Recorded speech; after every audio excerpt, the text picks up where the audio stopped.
6-5 on completed. 8 o'clock, 7 November.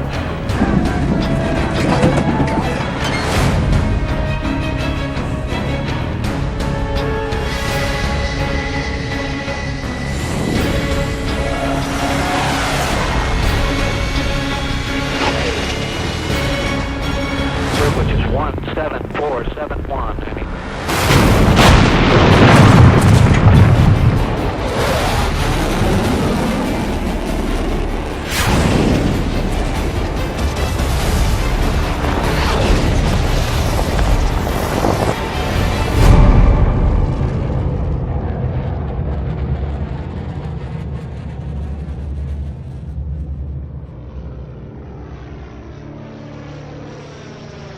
The first time I came out here, it was almost hard to believe that such a pristine landscape could really be hiding tens of thousands of enemy infiltrators.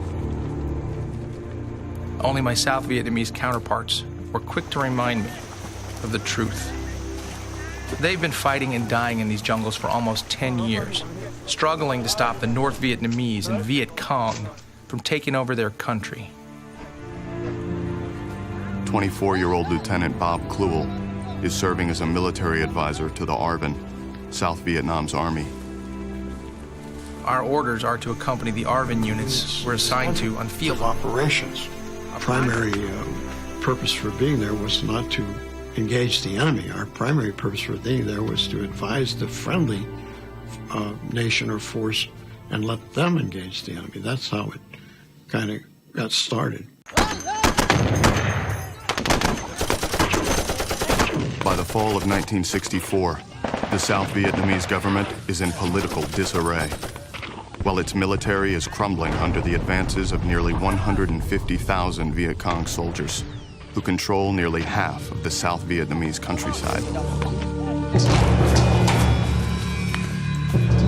Supplied with weapons and reinforcements from the north, the Viet Cong are farmers by day and fighters by night, capable of launching hit-and-run attacks and then melting back into the jungle, undetected.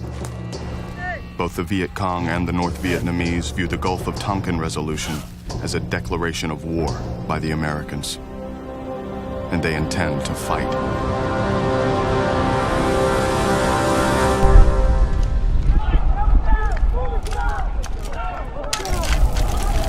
In the pre-dawn hours of November 1st, 1964, the Viet Cong launch a surprise attack on one of the 4 U.S. air bases in South Vietnam.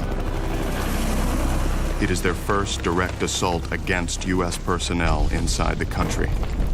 4 Americans are killed. We had advisors and military assets in South Vietnam for years. The Viet Cong had never intentionally tried to destroy them. 23-year-old Joe Galloway is a correspondent for United Press International. For years, he's been closely following America's growing involvement in Vietnam. We were getting more deeply involved in that situation, and that it was going to become America's war, my generation's war. And I'd always said to myself that if a war came along during my time, I wanted to cover it.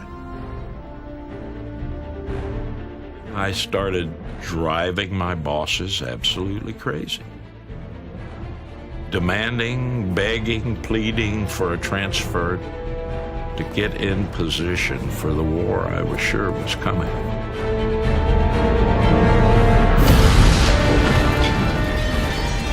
And a live force